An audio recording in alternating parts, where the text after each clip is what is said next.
Oh, and just as a reminder, the reading reflection guidelines and example are up here on D2L and worth revisiting. So, today we're going to pick up kind of right where we left off last week by talking about cultural imperialism and the effect of cultural imperialism on women in different parts of the world, women who live in non-Western contexts, which might mean that in the case of, for example, the daughters of Filipina immigrants, they live physically in the West, but experience a culture that is both non-Western and Western, or it might refer to women living in non-Western places. And this week in particular is focused very much on women living outside of the West who are being affected by cultural imperialism, and broadly speaking, being affected by the growth of Western cultural practices, growth of Western cultural artifacts within non-Western contexts. So before we get into talking about cultural imperialism and whiteness and skin lightening in particular, which was what this week is heavily focused on, we're going to do a little bit of a review. So this is mostly reviewing for last week. Now, last week kind of talked first about how new forms of imperialism and colonization are taking place. In lieu of formal colonization, military and political control, new forces, new processes are taking its place, which still maintain inequality. And one of the ways those processes operate is through culture, in particular through cultural imperialism. Another thing we talked about is how the boundaries or borders of the West are really unclear and complicated more and more every day by this increasing global exchange of ideas. So, what this means for us is a few things. The operations of globalization, transnationalism, and cultural imperialism, three related but not exactly synonymous processes, have different effects on women, on sexual minorities, on people of color, the poor, and other marginalized groups, right? In other words, in a lot of ways, globalization, transnationalism, and cultural imperialism haven't helped in any way to solve sexism, to solve poverty, right, to solve homophobia in other places, right? And a lot of scholars would argue have really exaggerated those problems, heavily affected by the increased exaggeration of wealth inequality between the global North and the global South. Now, another thing that's important to recognize, therefore, is that global cultural exchange is economic, right? It has monetary effects. Some people make a lot of profit from it. Other people spend a lot of money on it, depending, right? It involves labor and the exchange of cultural products for profit, right? And therefore, globalization, broadly speaking, transnationalism, broadly speaking, are concerned with power. They're concerned with shifts in power, right? How the operations of power are no longer so focused within necessarily the nation state itself, but are more diffuse, right? And therefore require new sorts of analyses, including analyses that are attentive to culture, right? Now, broadly speaking, and this is going to engage in a lot of this investigation and analysis today, if we look at the inequalities present in cultural exchange broadly, it can help us clarify the presence and effects or functions of cultural imperialism, right? In other words, as I stressed last week, cultural exchange in general isn't a bad thing, right? Stuff's always being sent to other places, right? And I'm really happy, at least personally, right, that cultural exchange is common and is not just frowned upon in general, right? Because I certainly like to enjoy different things that arguably come from cultures that I was not raised within, right? However, not all cultural exchange is good. And investigating the effects of cultural exchange can really help us understand, perhaps, if cultural imperialism is taking place. So just to review, our great friends at Wikipedia define cultural imperialism as the practice of promoting and imposing a culture, usually that of a more powerful nation, over a less powerful society, which determines general cultural values and standardizes civilizations, right?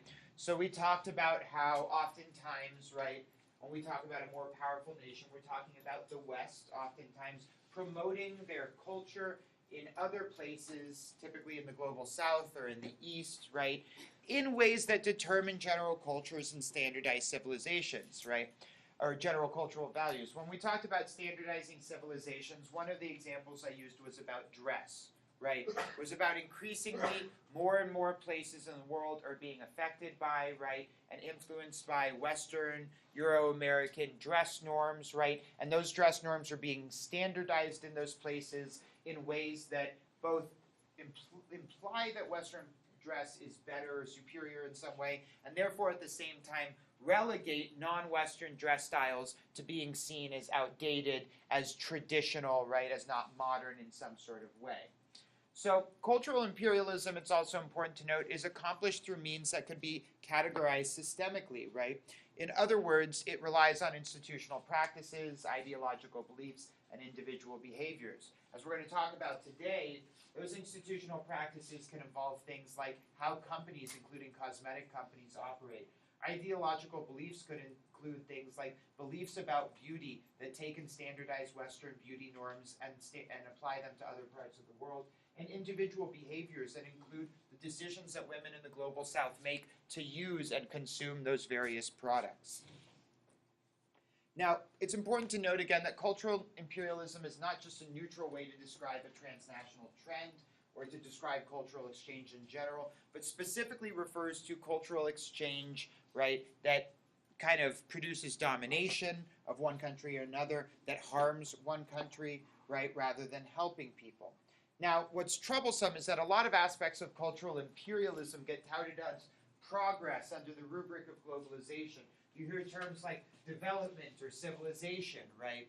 I mean, on a simple level, I think a lot of people in the West have even been programmed to believe that there's something wrong, right? That there's really something wrong with being okay living in, like, huts made out of dirt, working in a rural agricultural world, not having electricity, right? These sorts of things, right, are frowned upon in the West. They're seen as being backwards, seen as being undeveloped, seen as in need of development and civilization, right, in ways that justify Western intervention, previously directly through military control, right, and more recently through cultural imperialism. It's really funny to think, right, you know, in light of what we've already known for so long about climate change, but in particular this recent, what was it, an IPCC report, International Panel on Climate Change, right? Are folks, some of you familiar with this recent climate change report that came out about a week ago, right? Things are just much worse than we always thought they were, is essentially the gist of it, right? Maybe the subtext is, if you really want to screw up your children's lives, then just have children and leave them in the world, right? But essentially what the whole report argued is that, you know, our clock, right, for when we're at the point of irrevocable damage, right, and at the point of being, you know, on the border of a serious ecological catastrophe, is a lot closer than we thought, right? Almost at the point where it's hard to kind of move back from the point that we're at. Now, a lot of people like to kind of talk about individual responsibility and say we need to take shorter showers, right? We need to harvest rainwater. We need to do all these things. They're certainly important, right? But like, there's like 100 companies that contribute 71% of greenhouse gas emissions, right? And contribute to over 60% of what scientists consider to be the forces in global climate change, right? So this individual kind of like narrative is really problematic. I digress, I'm getting off track, right? To bring it back here, it's interesting to think, in light of a world where we're now understanding that what we think of as modernization and progress and development is actually killing the planet, right? That when the shit really does hit the fan, so to speak, right, it's going to be folks who are living in places that the West characterizes as undeveloped and uncivilized who are going to be able to ride out that storm because they're living in much more sustainable sorts of ways, right? So, this sort of characterization is really important. Now, not everything is really, that's exchanged globally is problematic. Not everything that's exchanged globally contributes to cultural imperialism. Most of it certainly doesn't, right? But we can look more closely at a few concepts to better understand if what we're seeing is just neutral cultural exchange or if it's cultural imperialism. And this has to do with looking at power, agency, and decolonial cultural exchange, right? Now, power and agency are oftentimes thought of as kind of similar, and I'm going to parse those apart a little bit, right? So first off, power. Who has the ability or power to make their culture available, desirable, and consumed in other parts of the world? Now, this is important, right? Because I'm not here to say that just because a lot of the stuff from the West is going to the East and not the other way, right, that's obviously cultural imperialism. That might kind of like set off my sensors, right? But certainly, I might ask the question, well, what if that's just a coincidence? You know what I mean? Like, what if it just happens to be that most people in the world aren't being duped, aren't being tricked, but just really like the stuff that we have a little bit better, right? Well, then I can come to this question about power, right? Do other places in the world have access to the power to make their culture available, desirable, and consumed in other places in the world, right? When we think, for example, about global media, right, do countries outside of Western contexts have kind of massive international media corporations that they're able to use to export their products to other parts of the world, right? You know, and I did this last week. I asked folks, who here kind of actively watches media content from other countries, right? And I think one person raised their hand, right? But if you go to other places, the kind of ubiquity of U.S. media is unquestioned, right? Our movies, our television shows, our music is all like really, really heavily consumed in other places, right? Now, this could be, right? We could say, well, maybe that's just because we're making really good stuff and everybody likes our stuff, right? But then I come back to this question and say, well, if we did, right? Let's say we did like the other stuff better. Is there the power to make that stuff available and desirable here, right? So that's one question you want to ask to start figuring out, is this cultural imperialism or just neutral cultural exchange? So the next thing is about agency.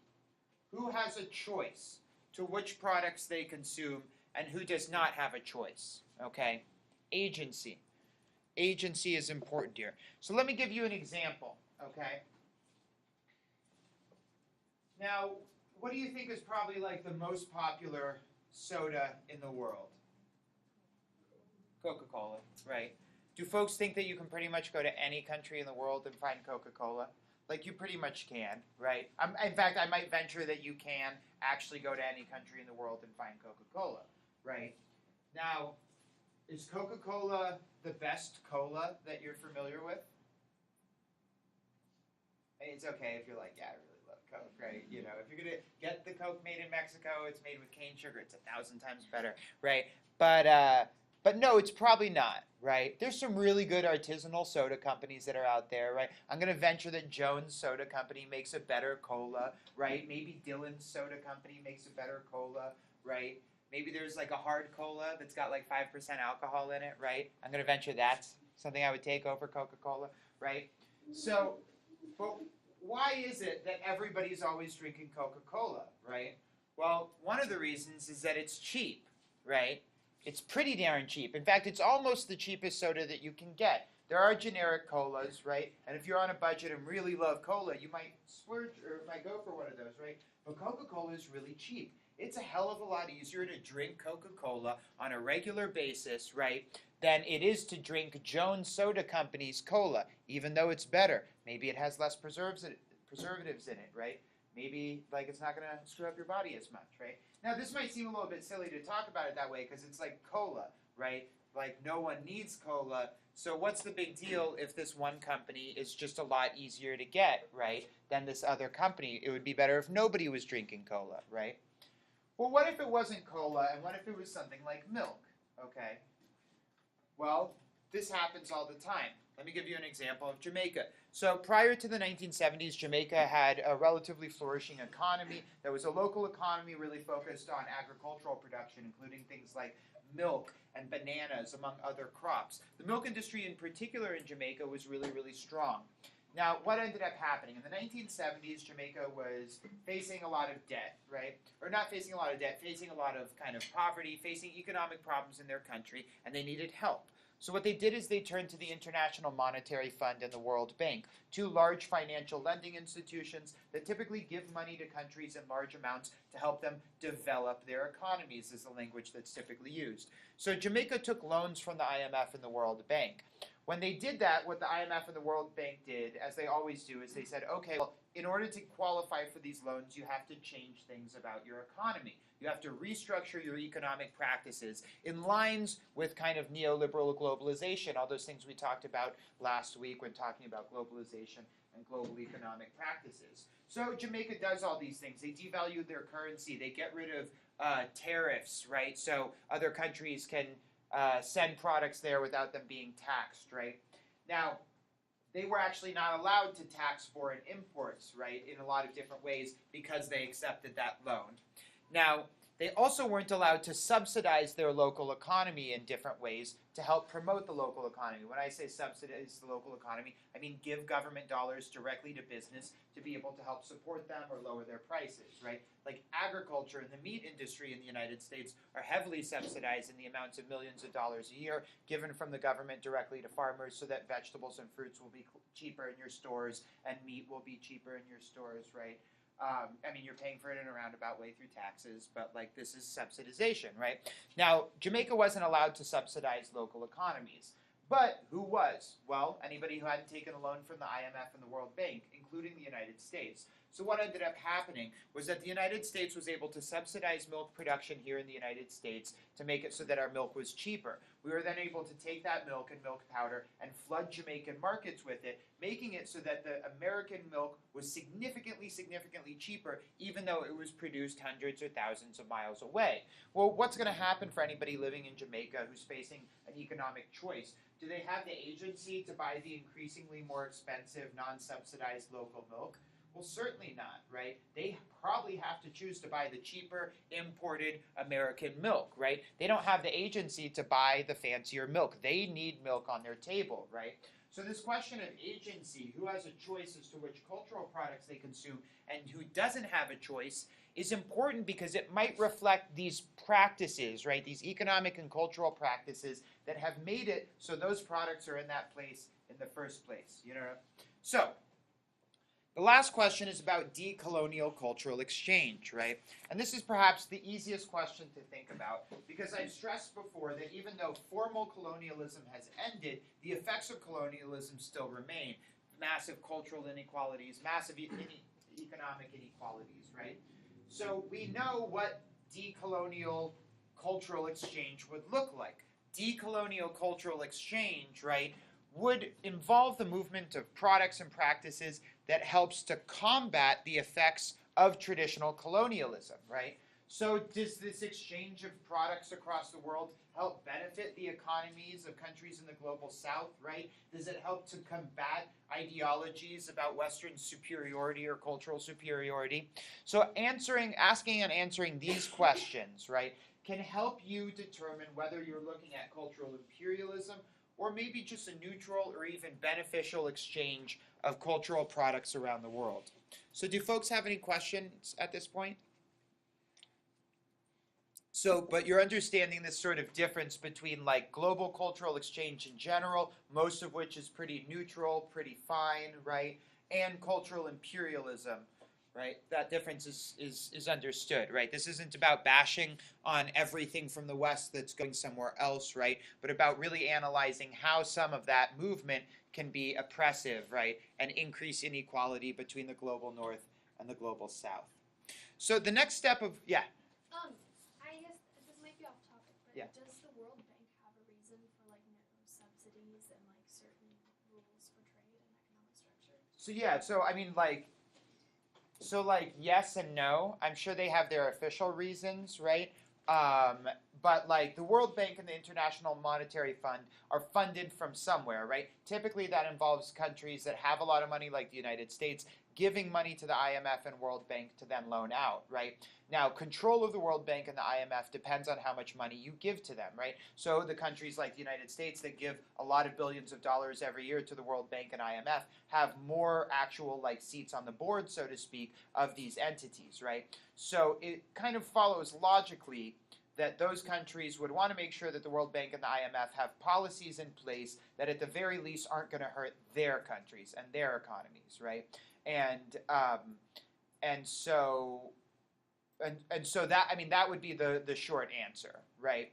Now, this set of policies overall that we talked about last week involving like devaluing your currency, getting rid of social programs, privatizing things like education, right, healthcare, moving away from any sort of social programs whatsoever, getting rid of taxes and tariffs on imports, not subsidizing local products, devaluing your local currency. All these things are all parts of what would be called like neoliberal economic policy, right? Because the whole idea of neoliberalism or liberalism in general, like liberal economic theory, is that if everybody has ultimate freedom, if we deregulate everything, if we just let the market work the way it is, right, then everything will work itself out, right? So all these sorts of policies, right, are essentially intended to like eliminate any sort of barriers to open markets and competition. The logic being that free markets will somehow work themselves out.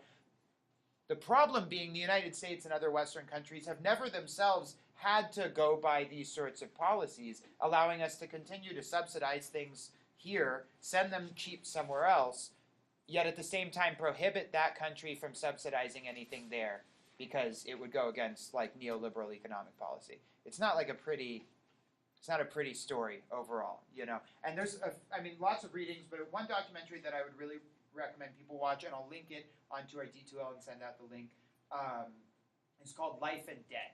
Life and Debt, and it's a movie in Jamaica, and it's what I'm pulling some of that example about the milk product from. It's got a really good soundtrack by Tough Gong Records, who is the record label that Marley was on most of his career, right?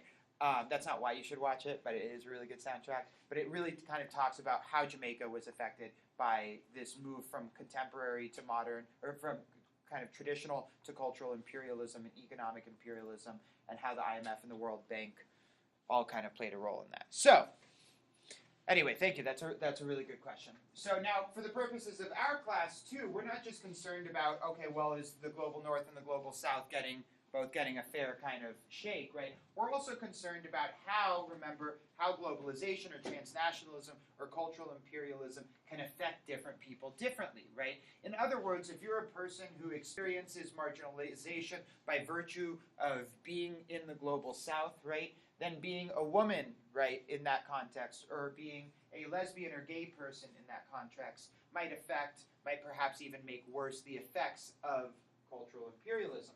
So if we're trying to analyze what's taking place in front of us, right, this practice, this exchange, there's some questions that we can ask, right?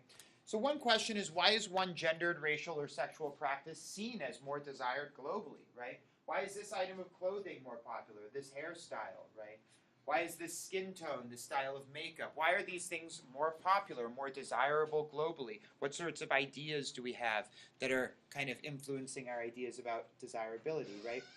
Now, is the desire a result of cultural relativism, right? Cultural relativism being like, well, every place has their own thing, every place has their own practice, it's all relative, right? So, for example, the hijab versus the bikini, right?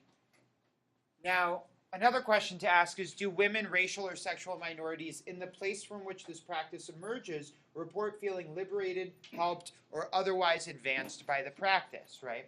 There are a lot of things that are being exchanged globally that are really, really good, right? I mean, certainly it goes without saying that there are Western feminist non-governmental organizations that are doing work, right? And creating programming, creating educational models, and making those available in other parts of the world in ways that are really helping women there, and in ways in which the women in those contexts express support for, right? Desire that sort of intervention or that sort of help. Certainly, right? And we don't want to discount those. But we do want to be able to ask, right? Do women kind of report feeling liberated by this practice, right? If this increase in, let's say, Western clothing norms is something that's definitely taking place, do women in other places feel that they are liberated by these new clothing styles, right? Next is, does the importation of this practice happen along the export of other related cultural practices, right? Again, this notion of a two-way flow. If the world were really open and equitable, and that we didn't have all these ideological, right, and normative beliefs about one culture being better than another, then it almost makes sense that cultural exchange would happen a bit more freely and equitably, right? That for every time somebody else is watching an episode of Pimp My Ride, right, we're watching an episode of, right? See, and this is kind of part of the problem, right? Okay. Wow, this is really part of, like, I'm not even, like, I'm at a loss. I'm like, what's a show from another place? Okay, like, this should be our homework assignment for today. Now, finally, does the importation of these norms represent the growth of a hegemonic form of gender identity, racial formation, or sexual politics, right? Does this exchange kind of indicate that just one thing is going to become like the norm everywhere, right? That you can pick up every, mixed modern fusion restaurant and drop it into another state or another country and it's going to be exactly the same, right? Is this representing one model that's becoming normative for everybody around the world? Or is this an exchange of one thing that's also just out there kind of equal with other things, right? So for example, if let's say Western clothing is in fact becoming more popular in certain places where it wasn't popular before, is it also the case that non-Western forms of clothing are becoming more popular here, right? And the answer would largely be no. Now I want to check on that. Okay.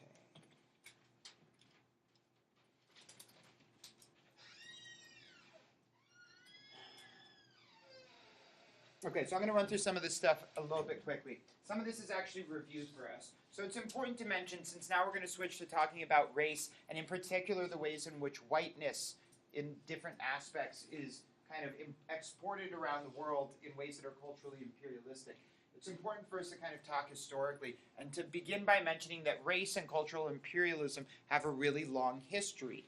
So in U.S. history, we've talked before about how especially eugenic, right, biopolitical, scientific enterprises had typically represented natives and blacks as inferior biologically, as less than human, as a biopolitical project, right? Thinking about things like the one-drop rule, the three-fifths compromise, anti-miscegenation laws. In European history, mandating Christian in colonies, having religious missionaries go on civilizing missions, right? Paired with the inability for colonial subjects to even be able to move to the countries that were colonizing them in the first place, and still today, right? More contemporarily, the underrepresentation and misrepresentation of racial minorities in media, popular criticism of non-white cultural aesthetics, for example, things like braids, cornrows, dreads, sagging pants, loose clothing, white clothing being seen as the only acceptable professional attire, criticism of other non-white cultural practices like rap music, strong-smelling food, representation of non-Western cities and places as outdated and inferior, the constructed desirability of white skin. This is just really scratching the surface of all of the ways in which colonial, right, history and racism have really extended themselves, right? In fact, pretty much every sort of colonial relationship, right, is a relationship between two countries dominated by different racial groups, right? It's really hard historically to find an example of colonialism taking place between two groups of people who are considered to be racially and ethnically similar or the same, right? It's almost unheard of. So one can't help but get past the idea that somehow, somewhere behind the scenes, ideas about racial superiority and difference are certainly circulating. Now, what's important about this history that dates back so long is that that history kind of laid the groundwork for what we might describe as cultural hegemony.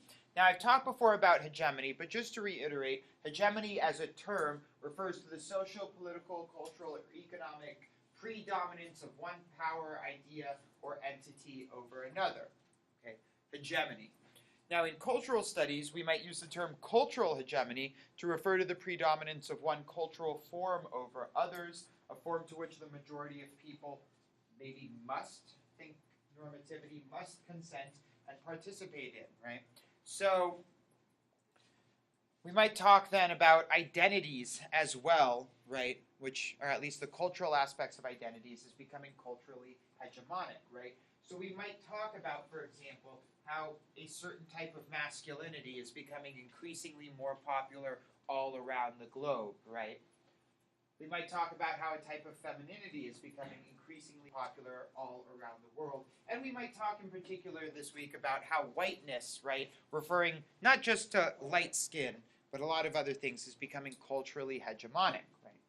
Now, in a transnational world, it's important to note that Western cultural hegemony extends globally through practices of cultural imperialism. I've italicized this little nugget of a sentence because it really helps to capture one of the main takeaways of today's lesson, right?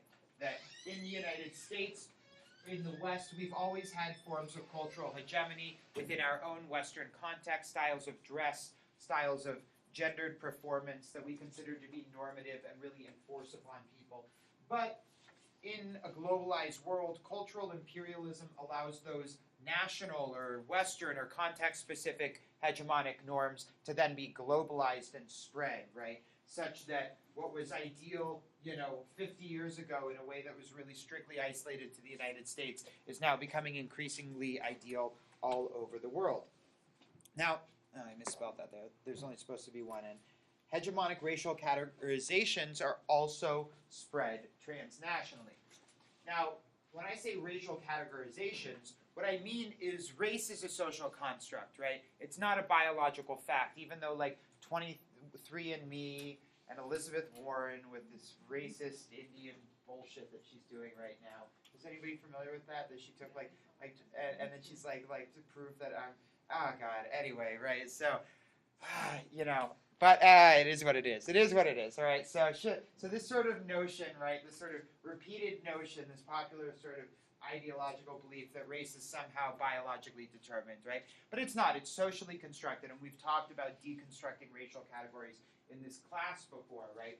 But that means that our ideas about race in the West don't necessarily translate everywhere else, right? What we consider to be white, black, Asian, right?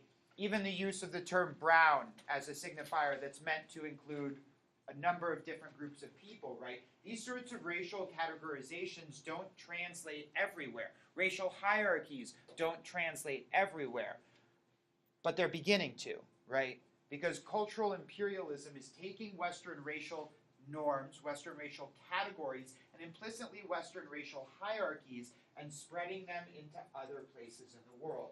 So this term hegemonic whiteness is meant to describe both the specific form that whiteness takes at any moment in particular places and the preferred normal or normative form as it is constructed and desirable and constructed as desirable and privileged globally, right?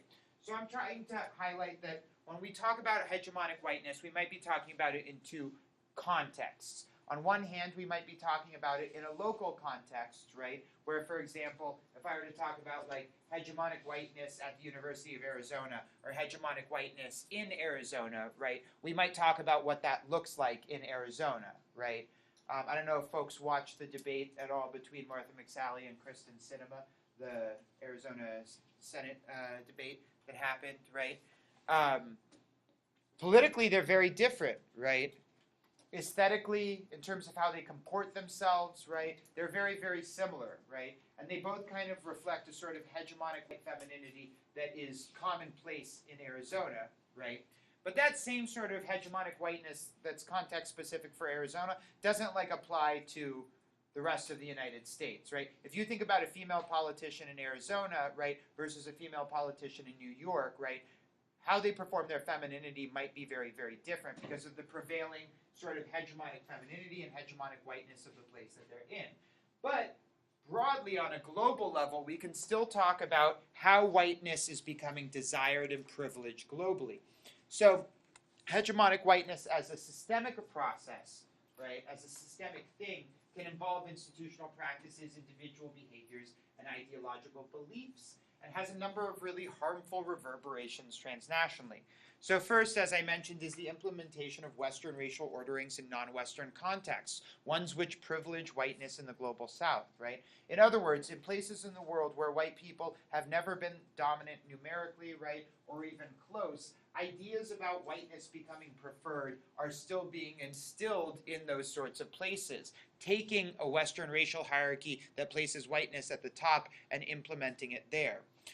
Broadly, the privileging of white or light skin through a number of cultural, medical, and other practices in diverse contexts globally. Now, we could talk a lot about this just within the United States, right? And talk about the consistent ways in which black women who are models or black women who are actresses oftentimes are either told to lighten their skin various ways, or perhaps even edited, right? So, for example, Cosmopolitan had Gabourey Sidibe on their cover a couple years ago, and like the actual photo that they had taken of Gabourey had leaked out, and it was immediately obvious that Cosmo had significantly lightened her skin for the cover of the magazine, right? The same thing has been done multiple times with Beyonce, and you could even see, if you look at Beyonce right in the late 90s and look at her now today, you can see this sort of like evolution of change in her skin tone, right? And she's talked in multiple interviews about the ways in which she's been pressured to lighten her skin consistently. But now this also happens globally, right? Where whiteness, even in a context where white people aren't numerically, economically, politically in control, right? Whiteness is still becoming privileged, right? It's becoming normalized in other sorts of contexts.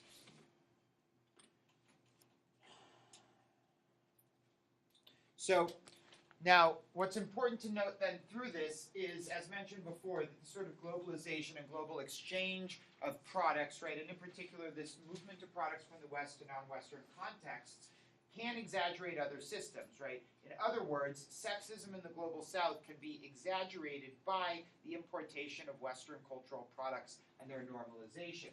And two particular systems, capitalism and sexism, really are working together in the readings and in the documentary that we're going to look at part of on Thursday, right? Now, women, for example, are used for underpaid and poorly regulated labor, often under the assumption of devalued women's work and a low likelihood of striking. And this is certainly the case in the cosmetic factories that are producing skin lightening products. Sorry, I'm kind of losing track here, and I want to be able to...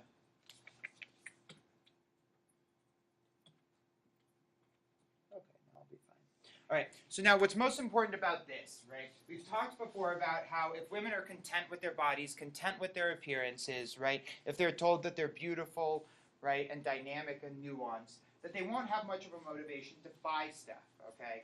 Right? Why are you going to buy stuff? Why are you going to buy cosmetics if you haven't already been told that there's something that needs to be fixed, right? Now, the same sort of trend operates in a global fashion, where Western cosmetic companies take advantage of not only the economic inequalities that I've already kind of talked about structurally, but also take advantage of ideologies about whiteness to be able to promote products that might be harmful to women in the global South. In other words, this sort of importation of consumerism as a lens through assessing a woman's worth, right, is one thing that's really been problematic in the global South. To draw a connection to the article on Caitlyn Jenner, right, Lovelock in the article was making this argument that Western ideas about femininity really require women to perform bodily work, right? That the ideal woman is a woman who actively and in a very obvious, open way is working on her body, right? Is talking about makeup, is talking about hair, is talking about cosmetic surgeries, right, is actively demonstrating and showing to the world that they're putting work into their body and actively cultivating their body, right, largely through being a consumer, right, through being able to buy stuff and use those products. And those same sorts of norms around femininity are being exported to other parts of the world, right? So what you have then is this interesting combination. On one hand, you have the increased growth of narratives about women being consumers and buying cosmetic products, right? That's happening then at the same time that Western racial hierarchies are being imported to non-Western contexts, right? Making it so that whiteness becomes desirable in a number of different ways. The combined result of those two trends is that women in the global South start looking for skin lightening products and procedures at rates and in ways that they've never done before. So, thinking of hegemonic cultural norms, we can turn to looking at beauty specifically, even through a systemic oppression framework. So first off, the beauty industry has institutionalized practices. Now those institutionalized practices vary by location and location, right? Now, here in the United States, we have moderate levels of regulation of the cosmetic industry, right? Things like sulfates, parabens, genetically modified organisms, products that have or have not been tested on animals, right? There's no hard and fast rules in the United States about these things, but it's more and more common that cosmetic companies are leaving them out, right? Like who here in this room specifically shops for stuff that doesn't have sulfates and phthalates and parabens in them, right? If you don't, you should, right? It's a good thing to look for. But now in Europe, these things have been banned for decades. I mean decades, right? These have been banned. Sulfates, phthalates, parabens, animal testing, right? Genetically modified products or ingredients in cosmetics, right? Listing or not listing things, just putting fragrance, right, without specifying what that fragrance is or where it comes from, right? Those have been totally the norm in Europe for a long time. But now let me ask you this. Who here buys cosmetics from companies that you know are European-based? Oh, yeah. Like all of you probably do, right, on some level. The cosmetics companies, right, a lot of the most popular cosmetics companies are not US-based to begin with, right? They were already coming largely from France, right? So even though we grow up thinking that they're like probably American companies, right, they're actually not. Now these companies are operating in Europe. What they're making in Europe is entirely different than what they're making here, right? They know all too damn well that these ingredients are really bad for your health, right? But if they can put them in those products, they're going to, right? They make the products cheaper for them to produce, right? Perhaps make the products seem more effective to the people that are consuming them, right? So these same companies then that are operating in Europe with extensive regulation and in the United States with moderate regulation are also operating in the global south, right? Oftentimes using the fact that the beauty industry might not be as regulated there to their advantage to be able to include these really harmful ingredients in these products, right? And to continuously market them to women. Now, I mean, think about this for a second, right? Like, this is almost so evil sounding, right? And it perfectly is, right? This is taking advantage of power differences between the global north and the global south, right? In a global moment to export Western cultural products to other places, right? In ways that specifically harm women and harm their bodies. Now, continuing this kind of institutional talk, right? It's also, these sort of institutional practices are also paired with normative ideologies about what constitutes desirable femininity, right? Is anybody here from Latino background at all? Have you ever heard this sort of like Ay que blanca, like for babies when they're born, right? This like, you know about this phrasing, right? So Ay que blanca is literally like, oh, how white, right? And it's said oftentimes in excitement upon a baby being born and having light skin. Intended in a lot of ways as a celebration of perhaps the known social power that will come with having lighter skin, right? In the context of Mexico or other South American countries that have been heavily affected by European colonialism and American cultural imperialism, such that white skin becomes desirable, even in a context when white skin isn't necessarily the norm, right? And these same sorts of things happen in other places, right? If you think up until very recently about which black women were popular actresses in the United States, right? It's not hard to realize really quickly that overwhelmingly, right, those women would end up being lighter-skinned black women, right? Because of the desirability of whiteness. Now, we can then turn to applying this cultural imperialism framework to better understand what's taking place. Do we see an equal exchange of cultural norms and products between two places? Well, you can make an argument that in the United States, tanning becomes an axis for exploring privilege, typically because if you appear tan when you're not like normally tan, it would indicate that you have the freedom and leisure to be able to spend time tanning, right? To go to a tanning salon or to spend time lying outside to get that tan, right? But to describe that as an equal exchange, right, seems to me to be a little bit off place, especially when you all do the readings for this week and watch the documentary and learn about the sheer scope, right, and negative effects of these skin whitening products. Next is this question of, do women report their lives being improved by the increased presence of a product or cultural norm? As you'll learn from the reading and the documentary, a lot of feminist activists, cultural critics, have drawn a lot of negative attention to this popularization of skin lightening products in the global south, right? Not just because they physically are harming the bodies of these women, right? But also because they're really shifting ideologies about race and about skin color. Now, even though there are women in Western contexts that are getting tan, right, they're not reporting that getting tan, right, has been this axis through which they've experienced depression. In fact, quite the opposite. Having a nice tan, right, is oftentimes an axis through which you kind of gain privilege, right, gain social privilege, right? Next, does this promote a hegemonic approach to gender, race, or sexuality, right? Certainly the answer is yes. Whiteness is becoming hegemonic. Lighter skin, right, is becoming more desirable. And then finally, is this simply a result of cultural relativity and benign preferences, right? Well, then the question becomes, do we really think that somehow it's natural or normal across the entirety of humanity to privilege light skin, right? Alternatively, you might pose the question thusly: if I were born by myself on an island and nobody else was around, right, would I ever think to myself that a certain skin tone is better than another skin tone, right? That thought might not pop into your head, which means it's social knowledge, right, and comes from somewhere.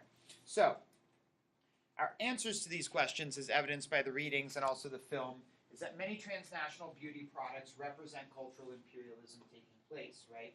There's a one-way exchange of Western cultural norms and products to non-Western places, including things like makeup and plastic surgery. There's a promotion of hegemonic Western gender norms or ideas about femininity, a privileging of lighter white skin globally, and the promotion of unhealthy beauty practices that harm women in the global South, including through skin lightening. So, your first reading for this week is coming from our textbook, and it's called Yearning for Lightness by Eve Nakano-Glenn. And Glenn explores the transnational circuits of whiteness. When I say circuits, I'm talking about these pathways that include cosmetic industries, social media, mainstream television and film, right? These sorts of circuits that take Western ideas and practices about whiteness and send them to other places in the world, right? Now, in her discussion of these transnational circuits of whiteness and whiteness being valued in non-Western contexts, we see a lot of different systems of oppression coming into cooperation. We see capitalism through the development of a global consumerist culture targeting women in the global South with Western products. We see sexism, the targeting of women through the promotion of Western beauty aesthetics, ranging from clothing styles to makeup and cosmetic surgery. And we also see racism, the specific promotion of light skin as a desirable aesthetic for women. In other words, we collectively get the idea that if women want to be considered ideal, they need to buy stuff, right, that makes them look sexy and ideally to be as light-skinned as possible, right? So the questions you want to be able to ask or to answer when you come to class is, why is this article an example of cultural imperialism? What's taking place? What's being described? Think about those earlier slides where we talk about agency and power and decolonial cultural exchange.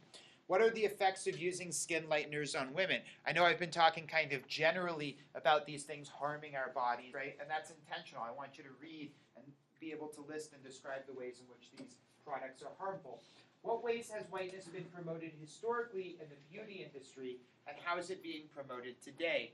Both of your articles are talking a little bit about history and a little bit about modernity, right? And they show that these cosmetic skin lighteners actually have a history that goes back hundreds of years, right, to the late 1800s and even before.